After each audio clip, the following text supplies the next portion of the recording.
بسم الله الرحمن الرحيم. عليكم ورحمة الله تعالى وبركاته. الحمد لله نحمده ونستعينه ونستغفره ونؤمن به ونتوكل عليه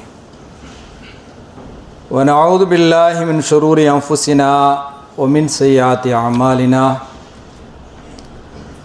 من يهده الله فلا مضل له ومن يضلله فلا هادي له.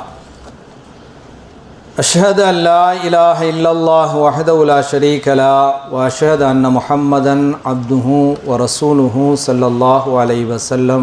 أما بعد، فقد قال الله تعالى في كلامه القديم والفرقان المجيد: أعوذ بالله من الشيطان الرجيم. بسم الله الرحمن الرحيم. إن الدين عند الله الإسلام.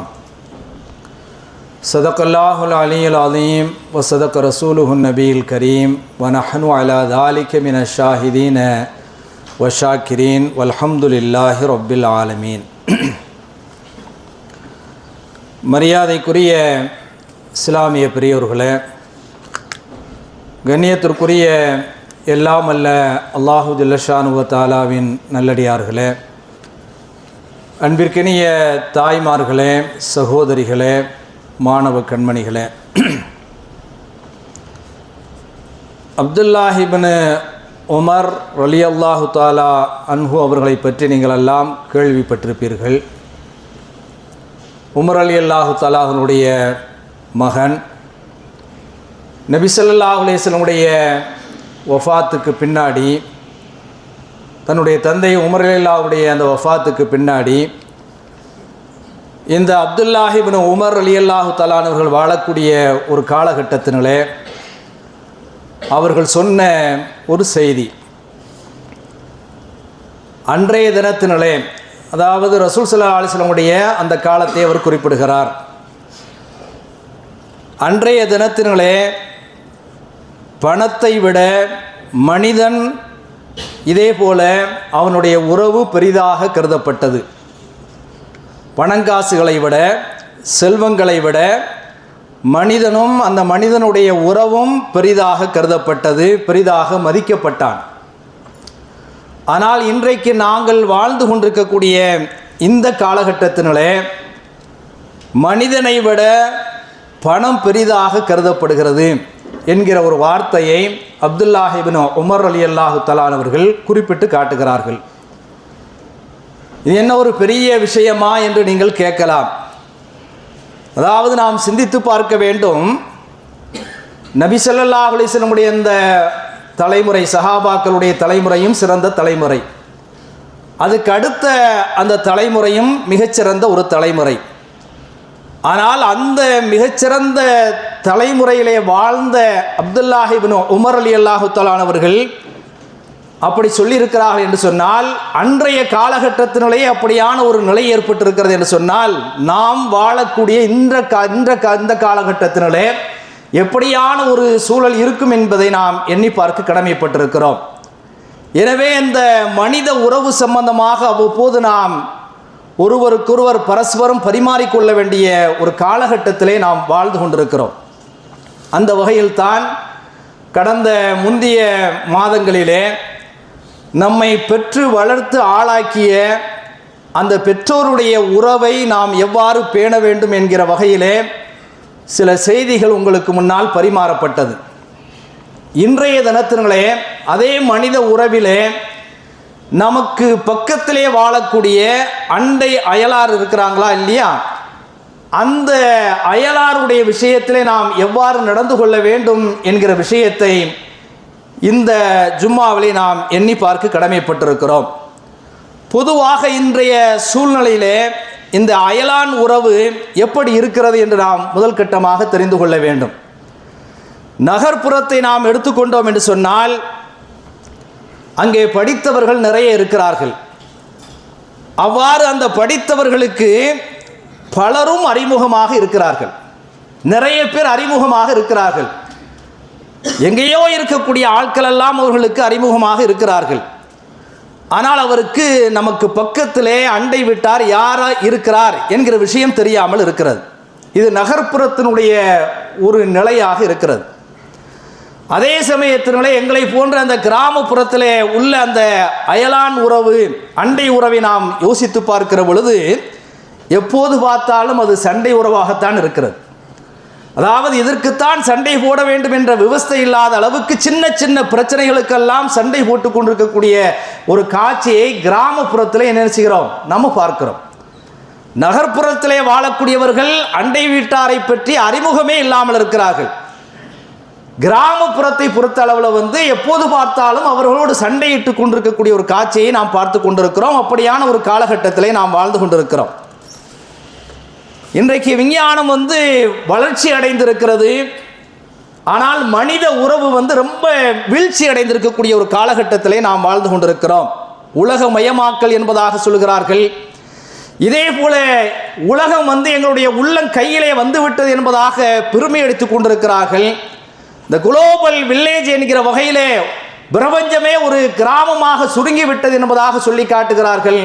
ஆனால் அயலார் பற்றிய அறிமுகமே இல்லாமல் நாம் வாழ்கிறோம் என்று சொன்னால் நாம் ஒரு மனித உறவிலே கட்டுப்பட்டவளாக இருப்போமா என்று நாம் யோசித்து பார்க்க வேண்டும். சாதாரணமாக நீங்கள் எல்லாம் ஒரு புகழ்பெற்ற நகைச்சுவையை நீங்கள் கேள்விப்பட்டிருப்பீர்கள். அதாவது வெளிநாட்டிலே சந்தித்து கொண்ட 2 இந்தியர்கள் அப்படிங்கிற வகையில் எல்லோருக்கும் அறிமுகமான ஒரு நகைச்சுவையை நீங்கள் கேள்விப்பட்டிருப்பீர்கள். அதை கொஞ்சம் மாற்றி, அதாவது இது நடந்த நிகழ்வா அல்லது கற்பனையா என்று நீங்கள் கேட்க வேண்டாம். அது கற்பனையாக இருந்தாலும் கூட யதார்த்த உண்மையை பேசக்கூடிய ஒரு நிகழ்வாக இருக்கிறது. வெளிநாட்டிலே சந்தித்து கொண்ட 2 இந்தியர்கள் என்பதை மாற்றி காபாவிலே சந்தித்து கொண்ட 2 முஸ்லீம்கள் அப்படிங்கிற மாதிரி நீங்கள் மாற்றிக்கொள்ளுங்கள். 2 பேரும் என்ன செய்கிறாங்க, சந்திக்கிறாங்க. ஒருவருக்கொரு என்ன செய்கிறாங்க, சலாம் சொல்லிக்கிறாங்க.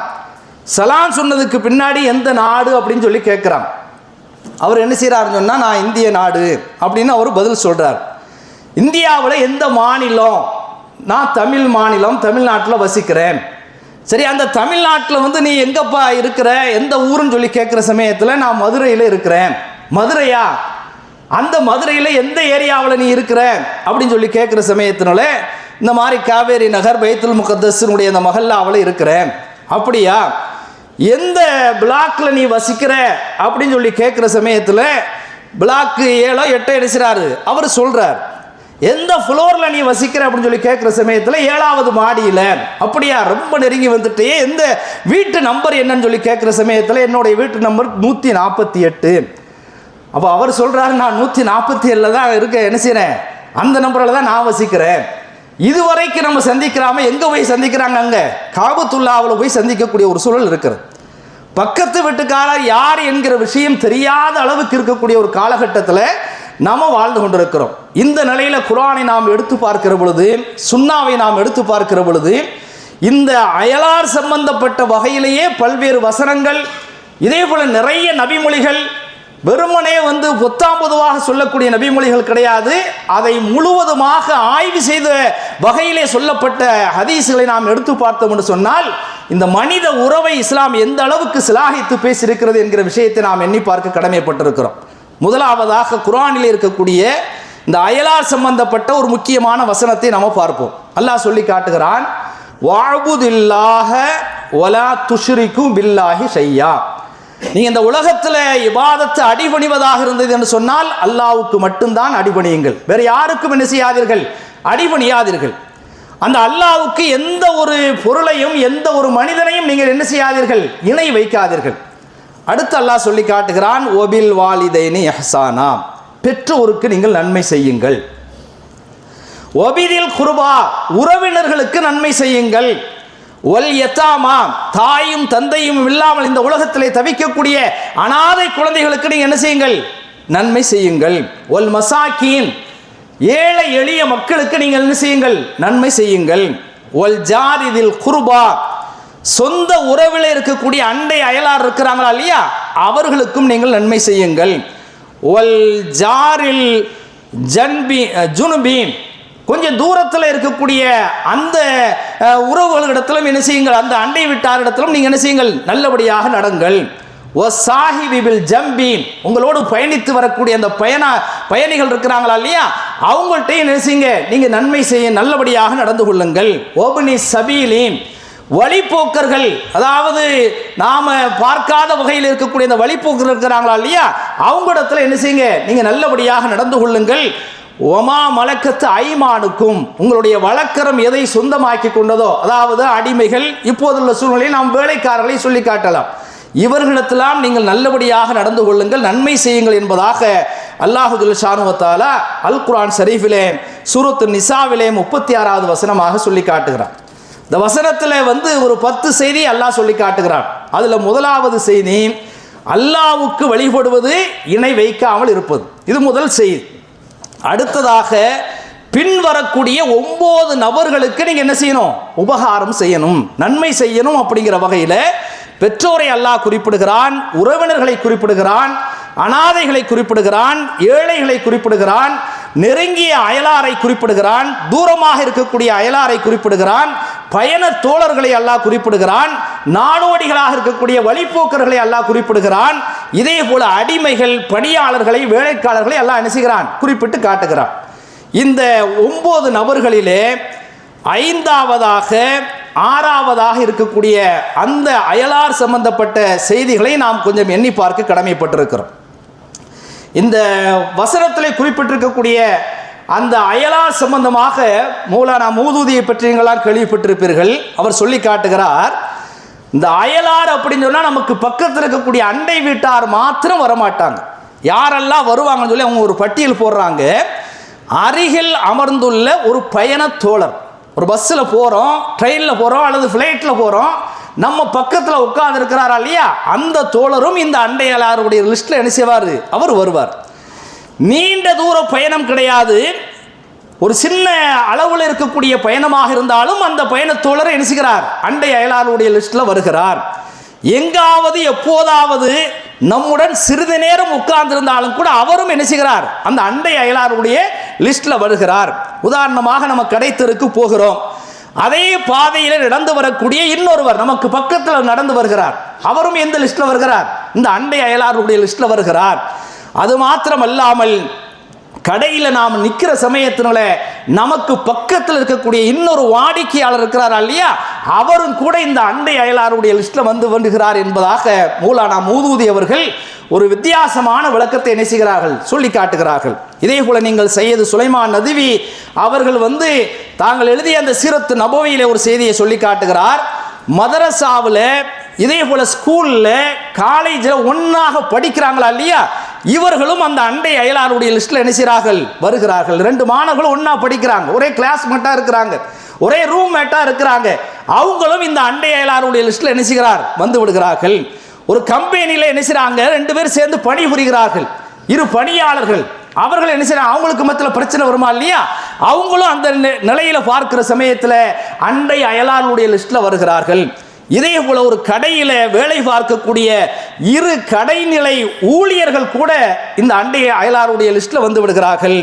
பயணத்தில் அருகருகே அமர்ந்திருக்கக்கூடிய 2 பயணிகள் கூட அந்த அண்டை அயலாருடைய லிஸ்ட்டை வந்து விடுகிறார்கள். ஆக கிளாஸ்மேட்டும் அண்டை அயலார், இதே போல பக்கத்து சீட்டில் இருக்கக்கூடிய ஆளும் அந்த அண்டை அயலார் அப்படிங்கிற வகையில் அவர்கள் விளக்கம் சொல்லி காட்டுகிறார்கள்.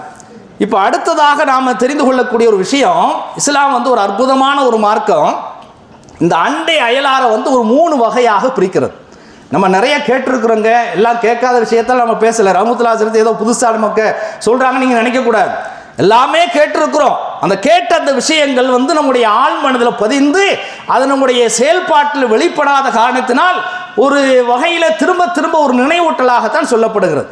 இந்த அண்டை அயலாரை 3 வகையாக நபிகள் நாயகம் ஸல்லல்லாஹு அலைஹி வஸல்லம் என்ன செய்றாங்க, பிரிக்கிறாங்க. எப்படி பிரிக்கிறாங்கன்னு சொன்னால், அல் ஜீரானு சலாசத்துன், அண்டை வீட்டுக்காரங்க 3 வகையாக இருக்கிறார்கள்.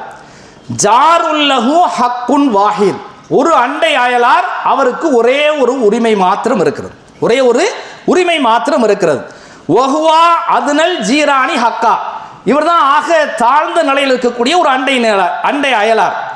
அடுத்து சொல்றாங்க ஜாருல்லஹு, இன்னொரு அண்டை வீட்டார் இருக்கிறாங்க, ஹக்கானி, அவங்களுக்கு 2 உரிமைகள் இருக்கிறது. இன்னொரு ஜாருல்லஹும், இன்னொரு அண்டை வீட்டார் இருக்கிறார், சலாசத்து ஹுகூக், 3 உரிமைகள் இருக்கிறது அப்படிங்கிற வகையில் சொல்லிட்டு வஹுவ அஃதலுல் ஜீரானி ஹக்கா, இவர்தான் சிறந்த வகையில் இருக்கக்கூடிய அந்த உரிமை படைத்தவர் என்கிற வகையில் நபிகள் நாயகம் ஸல்லல்லாஹு அலைஹி வஸல்லம் சொல்லிட்டு ஒவ்வொரு ஆட்களாக ரசூல் ஸல்லல்லாஹு அலைஹி வஸல்லம் வந்து அப்படியே விவரிக்கிறாங்க. ஒரு சின்ன பிள்ளைக்கு பாடம் நடத்தக்கூடிய வாத்தியார் போல ரசூல் ஸல்லல்லாஹு அலைஹி வஸல்லம் விவரிக்கிறாங்க.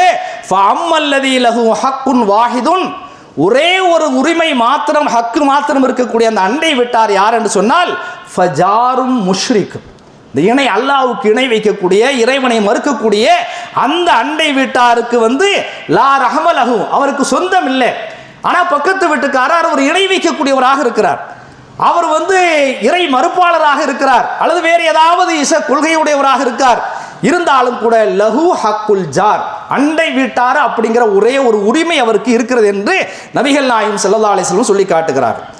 அடுத்து சொல்றாங்க அம்மல் ஜார் உள்ளதே ஹக்கானி, 2 உரிமைகள் உள்ள அந்த அண்டை வீட்டுக்காரர் யார் என்று சொன்னால் ஃபஜாருன் முஸ்லிமன், ஒரு முஸ்லிமான அண்டை வீட்டுக்காரர், லஹு ஹக்குல் முஸ்லிம், முஸ்லீம் அப்படிங்கிற ஒரு உரிமை இருக்கிறது, முஸ்லீமுக்கு நாம் என்னவெல்லாம் நாம் செய்யணுமோ கடமைகள் இருக்குதோ அந்த உரிமைகள் அவருக்கு நெஞ்சிரும் வந்துடும்.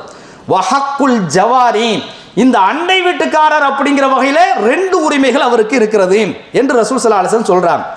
அடுத்து சொல்றாங்க அம்மல்லதி லஹு சலாசத்து ஹுகூக், 3 உரிமைகள் உள்ள அண்டை வீட்டுக்காரர் யார் என்று சொன்னால் ஃபஜாருன் முஸ்லிமுன் து ரஹம், அவர் அண்டை வீட்டுக்காரராக இருப்பார், முஸ்லீமாக இருப்பார், நம்முடைய சொந்தக்காரராக இருப்பார், நம்முடைய நெருங்கிய சொந்தக்காரராக இருப்பார், இவருக்கு வந்து லஹு ஹக்குல் ஜவார், அண்டை வீட்டுக்காரர் அப்படிங்கிற ஒரு உரிமையும் இருக்கிறது, வ ஹக்குல் முஸ்லீம், முஸ்லீம் என்று சொல்லப்படக்கூடிய அந்த உரிமை இருக்கிறது, வ ஹக்குர் ரஹம், உறவினர் சொந்தம் அப்படிங்கிற வகையில் அந்த 3 உரிமைகள் இருக்கிறது என்று சொல்லி நபிகள் நாயகம் ஸல்லல்லாஹு அலைஹி வஸல்லம் அவர்கள் வந்து இந்த அண்டை வீட்டுக்காரரை 3 வகையாக ரசூல் ஸல்லல்லாஹு அலைஹி வஸல்லம் என்ன செய்றாங்க, பிரிக்கிறாங்க.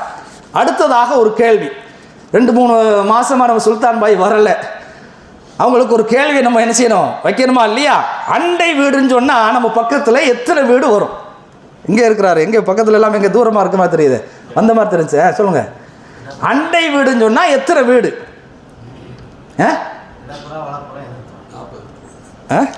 யார் சொன்ன? 40. அண்டை வீடுன்னு சொன்னால் 40 வீடு. இமாம் ஹசனுல் பஸ்ரியை பற்றி நீங்கள்லாம் கேள்விப்பட்டிருப்பீங்க.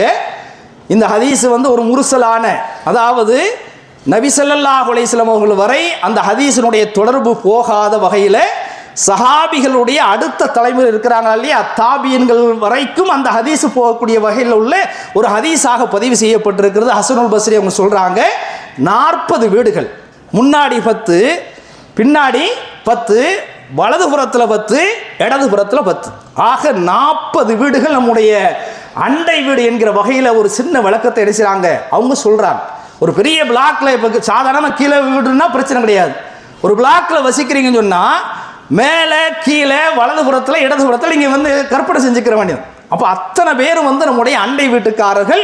அந்த அண்டை வீட்டுக்காரர்களுக்கு இஸ்லாம் சொல்லக்கூடிய அத்தனை அந்த விஷயங்களை நாம் என்ன செய்ய வேண்டும், செய்ய வேண்டும்.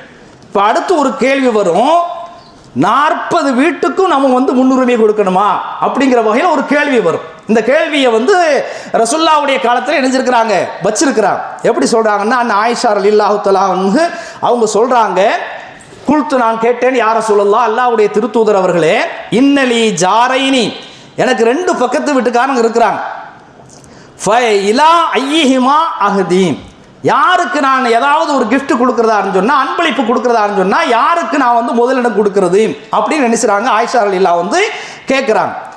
ஃபகால ரசூல் ஸல்லல்லாஹு அலைஹி சொல்றாங்க, இலா அக்ரபிஹிமா மின்க பாபா, உனக்கு அந்த வாசலால் யார் ரொம்ப நெருக்கமாக பக்கத்தில் இருக்கிறாங்களோ அவங்களுக்கு நீங்க கொடு அப்படின்னு நினைச்சாங்க. ஆயிஷா ரலியல்லாஹுக்கு வந்து ரசூல் ஸல்லல்லாஹு அலைஹி வஸல்லம் வந்து சொல்றாங்க.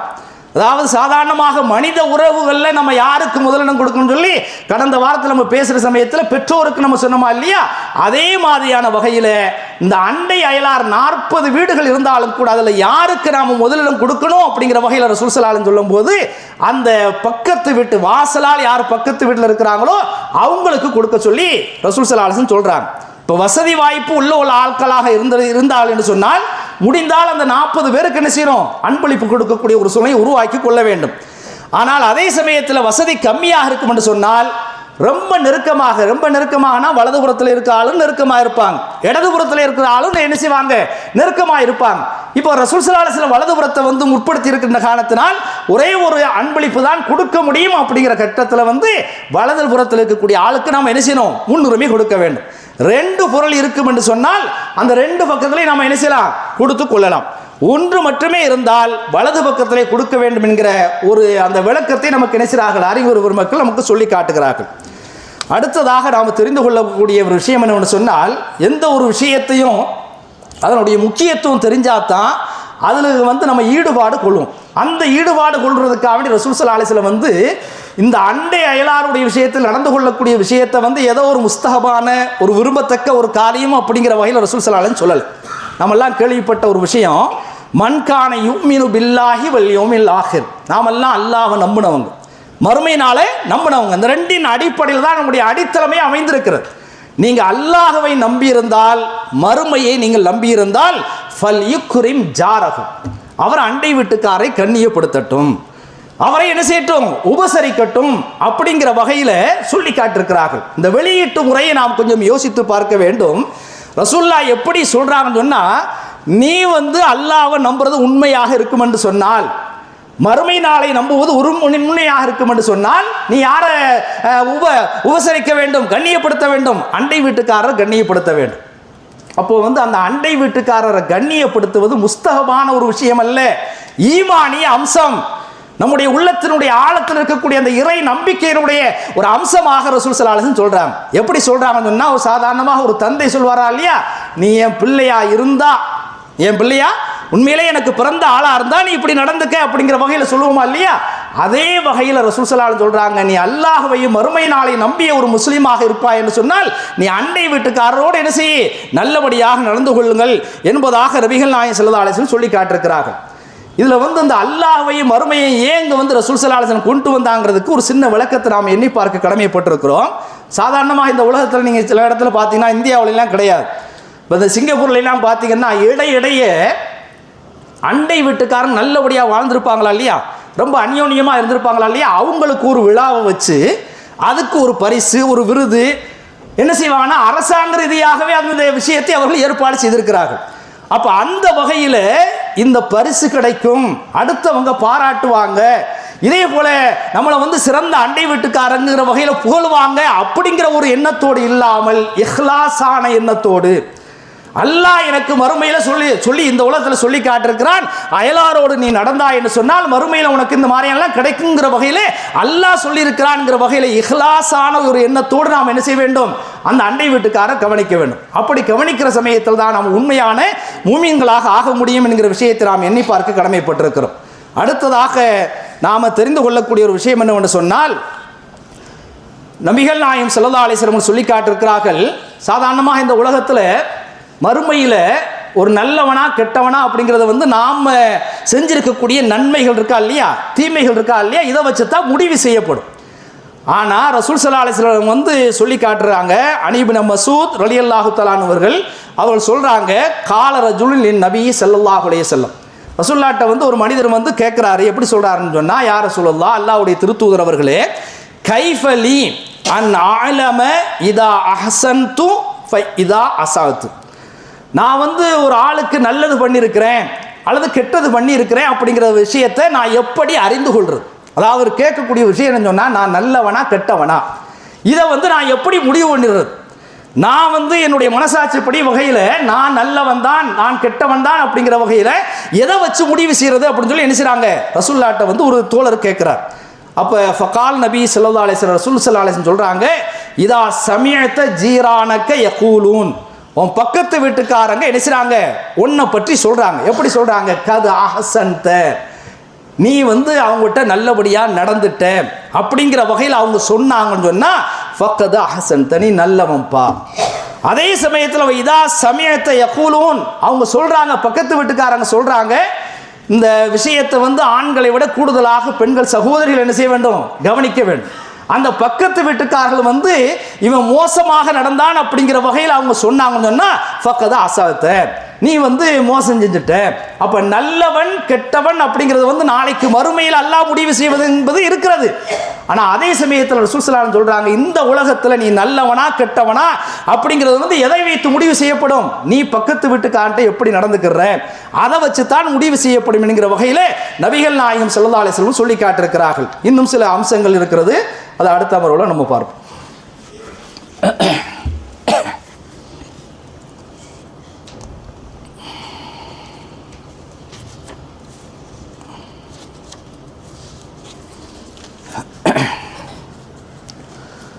அஸ்ஸலாமு அலைக்கும் வரஹ்மத்துல்லாஹி தஆலா வபரகாத்துஹு.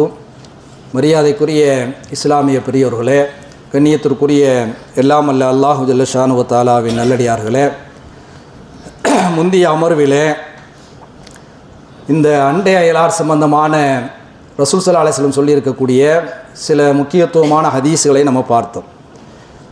இது அல்லாமல் நாம் ஏற்கனவே படிச்சிருக்கிறோம். அந்த அண்டை வீட்டுக்காரர் 3 வகையான வகையில் ஒரு விஷயத்தை நம்ம படிச்சிருக்கிறோம்.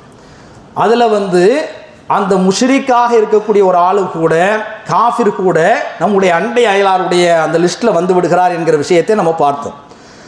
அப்போ அதெல்லாம் நம்ம பார்க்கக்கூடாது. பக்கத்து வீட்டுக்காரர் முஸ்லீமாக இருக்கிறாரா, அல்லது ஈமான் கொண்டு இருக்கிறாரா, அல்லது தொழுதுகிட்டு இருக்கிறாரா, இந்த விஷயத்தையெல்லாம் நம்ம பார்க்கக்கூடாது.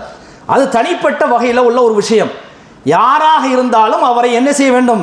இஸ்லாமும் அந்த குர்ஆனும் சுன்னாவும் அவரிடத்தில் எப்படி நடந்து கொள்ள வேண்டும் என்கிற வகையில் சொல்லி காட்டிருக்கிறதோ அது மாதிரி என்ன செய்யணும்? நாம் நடக்கணும். அப்துல்லாஹ் இப்னு உமர் ரலியல்லாஹு தஆலாவுடைய அந்த வாழ்க்கையில் நம்ம பார்க்கிறோம். நம்ம ஆரம்பத்தில் அவருடைய சொல்ல வச்சதை ஆரம்பித்தோம். அந்த சொல்ல வச்சு ஆரம்பித்ததுனால அவங்களுடைய அந்த வரலாற்றை சொல்கிறது ரொம்ப சிறப்பாக இருக்குங்கிற வகையில் நம்ம சொல்லி காட்டுகிறோம். ஒரு யூத மதத்தினுடைய அண்டை வீட்டுக்காரர் அவர் பக்கத்தில் இருந்தார். அப்போ அவங்க வீட்டில் அந்த ஆடு அறுக்கப்படக்கூடிய ஒவ்வொரு சமயத்திலையும் தன்னுடைய பணியாளர்கிட்ட அந்த பக்கத்து வீட்டில் இருக்கக்கூடிய அந்த அண்டை வீட்டுக்காருக்கு நீ கொடுத்தியா அப்படிங்கிற வகையில் திரும்ப திரும்ப என்ன செய்வாங்க? அதாவது கொடுத்தது ருஜுப்படுத்தப்படுகின்ற வரைக்கும் என்ன செய்வார்? அவர் திரும்ப திரும்ப சொல்லிக்கொண்டே இருப்பார் என்கிற வகையில் ஒரு செய்தியை நாம் என்ன செய்கிறோம்? நம்ம பார்க்கிறோம். எந்த அளவுக்குன்னு சொன்னால், அந்த சொல்லப்பட்ட அந்த ஆள், ஏவப்பட்ட ஆள் ஒருவேளை இந்த அண்டை வீட்டுக்கார அந்த யூதரை சொத்துல ஒரு வாரிசு ஆக்கி விடுவாரோ என்று எண்ணக்கூடிய அளவுக்கு ரசூல் ஸல்லல்லாஹு அலைஹி வஸல்லம் அந்த மாதிரி சொல்லியிருக்கிறாங்களா இல்லையா? அப்போ அந்த அளவுக்கு அவங்க திரும்ப திரும்ப சொல்லிக்கொண்டே இருந்தார் என்கிற விஷயத்தை நாம் எண்ணி பார்க்க கடமைப்பட்டிருக்கிறோம். இதெல்லாம் நம்ம பார்க்குற சமயத்தில் இந்த அண்டை வீட்டுக்காருக்கு ஏன் இவ்வளவு பெரிய முக்கியத்துவம் கொடுக்கணும் அப்படிங்கிற ஒரு கேள்வி வரும். யாருக்கும் கொடுக்காம இந்த அண்டை வீட்டுக்காருக்கு இந்த அளவுக்கு முக்கியத்துவம் ஏன் கொடுக்கணும் அப்படிங்கிற ஒரு கேள்வி வரும். சாதாரணமாக அங்கே ஒரு ஆபத்து வர்ற சமயத்தினால, ஒரு அவசரமான உதவி வர்ற சமயத்தினால நம்முடைய சொந்த நினைச்சுவாங்க ரொம்ப தூரத்தில் இருப்பாங்க. ரொம்ப தூரத்தில் நினைச்சுவாங்க இருப்பாங்க. பக்கத்தில் யார் இருப்பாங்கன்னா நம்முடைய பக்கத்து அண்டை வீட்டுக்காரர் தான் என்ன செய்வார்? இருப்பார். அப்போ அவங்ககிட்ட நம்ம நல்லபடியாக நடக்கிற சமயத்தில் தான் அந்த உதவி என்ன செய்யணும்? உபகாரம் நமக்கு வரும் அப்படிங்கிற வகையில் நபிகள் நாயகம் ஸல்லல்லாஹு அலைஹி வஸல்லம் நினைச்சாங்க, இந்த முக்கியத்துவத்தை கொடுக்குறாங்க. இந்த உறவுகள்கிட்ட கூட நம்முடைய அந்தரங்கம் தெரியாமல் இருக்குங்க. நம்முடைய சொந்த உறவுகள்கிட்ட கூட நம்முடைய அந்தரங்கம் நினைச்சாது தெரியாமல் இருக்கும். ஆனால் இந்த பக்கத்து வீட்டில் உள்ள ஆளுக்கு நம்முடைய அந்தரங்கம் பூரா தெரியும். அந்த வகையில் ரசூல் ஸல்லல்லாஹு அலைஹி வஸல்லம் அதுக்கு முக்கியத்துவத்தை கொடுத்துருக்குறாங்க. இதை விட மிக முக்கியமான ஒரு காரணம் என்னன்னு சொன்னால், இந்த இஸ்லாம் ஒரு அமைதியான ஒரு சமூக கட்டமைப்பு உருவாக்கணும்னு நினைக்கிறது. அது எங்கேருந்து ஆரம்பிக்கும்? பக்கத்து வீட்டிலேருந்து ஆரம்பிக்கும். அண்டை வீடு முதல்ல சரியாக இருக்கணும். அண்டை நாடு சரியாக இருக்க வேண்டும். அண்டை காடு இருக்காலையே, விவசாயங்களை போன்ற அந்த கிராமப்புறத்தில் அண்டை காடு என்ன செய்யணும்? சரியாக இருக்கணும். அந்த பக்கத்து காட்டுக்காரன் இருக்கான் இல்லையா, அவன் ஒழுங்காக இருந்தால் தான் பிரச்சனை இல்லாமல் இருக்கும். அப்போ அண்டை வீடு, அண்டை நாடு, அண்டை காடு இது எல்லாம் சரியாக இருந்தால் தான் ஒரு சமூகத்தை சரியான முறையில் பிரச்சனை இல்லாத ஒரு சமூகத்தை கட்டமைக்க முடியும். அப்படிங்கிற வகையில் நபிகள் நாயகம் ஸல்லல்லாஹு அலைஹி வஸல்லம் கூடுதலான ஒரு முக்கியத்தை என்ன செய்கிறாங்க? கொடுத்துருக்குறாங்க. ரசூல் ஸல்லல்லாஹு அலைஹி வஸல்லம் சொல்லுவாங்க, அழகான முறையில் சொல்லி காட்டுவாங்க, மின் சஆதத்தில் மர்இல் முஸ்லிமீன், அதாவது ஒரு நிம்மதியான வாழ்வுக்கான ஒரு அடையாளமாக ரசூல் ஸல்லல்லாஹு அலைஹி வஸல்லம் சொல்லி காட்டிருக்கிறாங்க. 3 விஷயத்தை சொல்லி காட்டிருக்கிறாங்க. சலாசத்து 3 விஷயம் ஒரு மனிதன் நிம்மதியாக இருக்கிறான் என்பதற்கு ஒரு அடையாளம். முதலாவது அல் மஸ்கனுல் வாசியா, விசாலமான வீடு, நெருக்கடி இல்லாத ஒரு வீடு என்ன செய்யணும்? நம்ம எப்படியாவது கட்டிக்கிறோம். அதை ரசூல் ஸல்லல்லாஹு அலைஹி வஸல்லம் சொல்லி காட்டிருக்கிறாங்க. 2வது வல் ஜாரு சாலிஹ், அதாவது நல்ல அண்டை வீட்டுக்கார நமக்கு என்ன செய்யணும்? நம்முடைய வாழ்க்கையில் அமையணும்.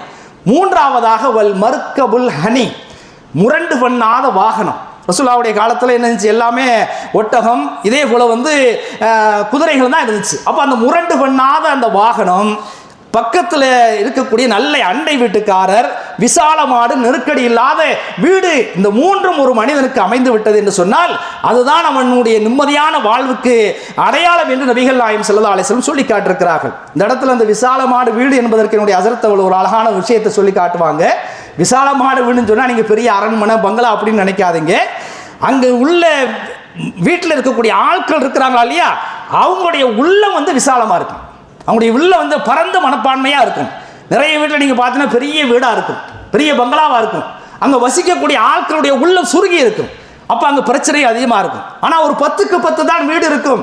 ஆனால் அவங்களுடைய கணவன் மனைவி பிள்ளைகளுடைய மனசெல்லாம் என்ன செய்யும், விசாலமாக இருக்கும். சிங்கப்பூரில் நான் பார்த்துருக்கிறேன், ஐயூப் என்று சொல்லப்படக்கூடிய ஒரு சகோதரர். உண்மையிலேயே ஒரு பெரிய ஆச்சரியமாக இருக்கும். கிட்டத்தட்ட ஒரு 3 பெண் மக்கள் 4 ஆண்கள் என்று நினைக்கிறேன். இப்போயும் பார்க்கிறேன், ஒரு அந்யோன்யமாக இந்த சொத்து பிரச்சனை இதே போல வேறு எந்த விதமான பிரச்சனை இல்லாமல் தனித்தனியாக வாழ்கிறார்கள். ஒவ்வொரு சமயத்திலும் வாரத்தில் மாசத்தில் ஒன்று கொடுக்கிறார்கள். ஒரு சின்ன பிரச்சனை கூட இல்லாமல் அவர்கள் வாழ்ந்து கொண்டிருக்கக்கூடிய ஒரு காட்சியை நம்ம பார்க்கிறோம். காரணம் என்ன? அந்த உள்ளம் வந்து விசாலப்படுறது. அதில் குறிப்பாக மேலே இருக்கக்கூடிய அந்த தாய்மார்களுக்கு இந்த உள்ளம் விசாலப்பட வேண்டும்.